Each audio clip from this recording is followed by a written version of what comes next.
Taxi taxi. कहाँ जाना है साहब? भैया डीएलएफ के पास। भैया थोड़ा जल्दी चलोगे? इंटरव्यू है, छूट जाएगा फिर दिक्कत हो जाएगी। कितने बजे से इंटरव्यू है साहब? 11 बजे से। अरे साहब चिंता ना करें, 11 बजे से पहले पहुंचा दूंगा। वैसे साहब बहुत टेंशन में लग रहे हैं, कुछ बात है क्या? अरे भाई क्या बताऊं, 6 महीने से जॉब ढूंढ रहा हूँ, मिल ही नहीं रही। जब भी इंटरव्यू देता हूँ छट जाता हूँ। 4 महीने से घर का किराया नहीं दिया। मकान मालिक ने कहा अगर इस महीने किराया नहीं दिया तो घर से निकाल देगा। इसके अलावा कर्ज ले लेकर ज़िंदगी कट रही है।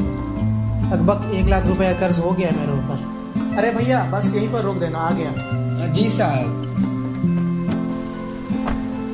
कितना हुआ भैया?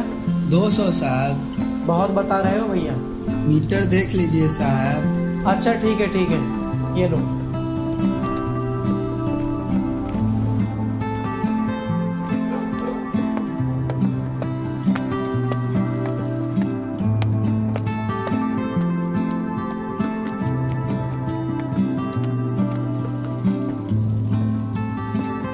May I come in, sir? Oh, come in, Amar. Please have a seat.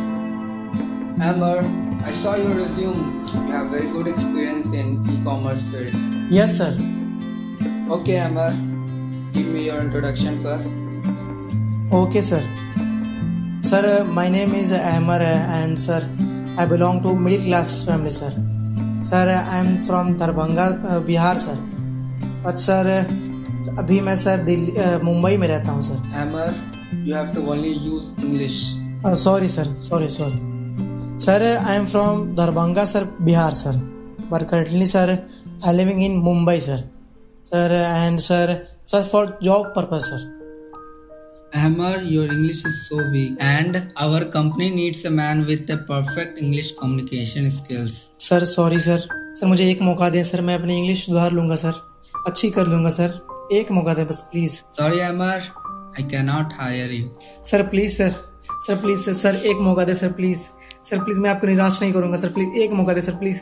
Sir please. Guards, next candidate को भेजिए। Amar, you can leave. Sir please sir मेरी मजबूरी को समझे sir please. Sir please sir एक मौका दे सर प्लीज़। सर मैं आपके सामने हाथ जोड़ता हूँ sir please sir please sir रहम कीजिए सर हाथ जोड़ता हूँ सर एक मौका सर प्लीज़।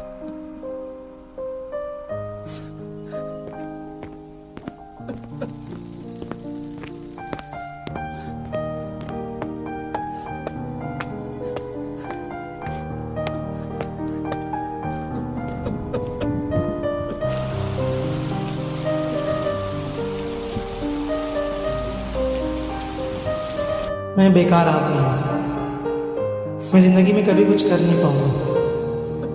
ये दुनिया मेरे लिए है ही नहीं, कचड़ा हूँ।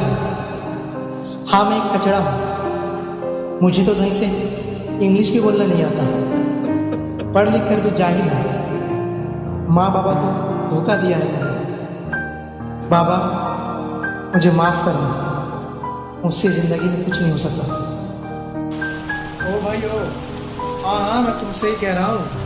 कहाँ चढ़े हो? 20 फीट ऊंचा पुल है ये, और नीचे बहती नदी, ऊपर से ये बारिश। ज़रा सी चूक हुई पैर फिसल जाएगा और फिर लाश भी नहीं मिलेगी। आगे जाओ ना यार, अपना काम करो। अरे ज़िंदगी से हार गए क्या? हाँ हार चुका हूँ, अब जाओ प्लीज़। बहुत जल्दी हार गए यार, अभी तो पूरी ज़िंदगी बाकी है। अच्छे खासे जवान दिखते हो। अरे भाई एक मिनट भाई, एक मिनट। अब मरने जा ही रहे हो तो कम से कम मेरी एक बात तो सुनते जाओ। उसके बाद जो करना होगा करना, जो भी कहना है जल्दी बोलो। देखो भाई, कुछ वक्त पहले मेरी भी हालत बिल्कुल तुम्हारे जैसी थी। वो कैसे? क्योंकि मैं भी ज़िंदगी से हारा हुआ था। मेरी कहीं से कोई आमदनी नहीं थी, पॉकेट में मेरे सिर्फ 500 रुपये थे। बहुत परेशान था मैं, मतलब कि मेरे को खाने पीने के लाले पड़ रहे थे। फिर मैंने अपने गांव के एक ज़मींदार से ज़मीन मांगी और कहा कि मैं आपकी ज़मीन पर खेती करूंगा। उससे जो भी फसल होंगे उन्हें बेच कर जो भी पैसे आएंगे, उस पैसे का 50% हिस्सा मैं आपको दूंगा और 50% मैं रखूंगा। तो इतना कहते ही ज़मींदार मान गया। मेरे पास जो 500 रुपये पड़े थे, मैंने उसमें से 400 रुपये के गेहूं के बीज खरीद लिए और 100 रुपये के बांस के बीज। 7-8 महीने के बाद गेहूं की फसल तैयार हो गई, लेकिन बांस के बीज में से एक कली भी नहीं निकली। लेकिन फिर भी मैंने हिम्मत नहीं हारी।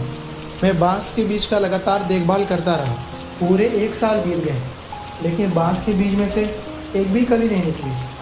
मैंने और सब्र किया।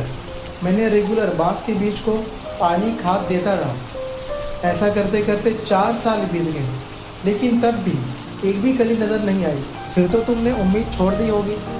नहीं, मैंने उम्मीद नहीं छोड़ी। मैंने 1 साल और सब्र किया और इस साल मतलब कि 5 साल के बाद एक छोटी सी कली दिखाई दी और देखते ही देखते 6 महीने में वो 100 फीट ऊंचा बांस का पेड़ तैयार हो गया। फिर मैंने बांस को बेचकर बहुत पैसे कमाए।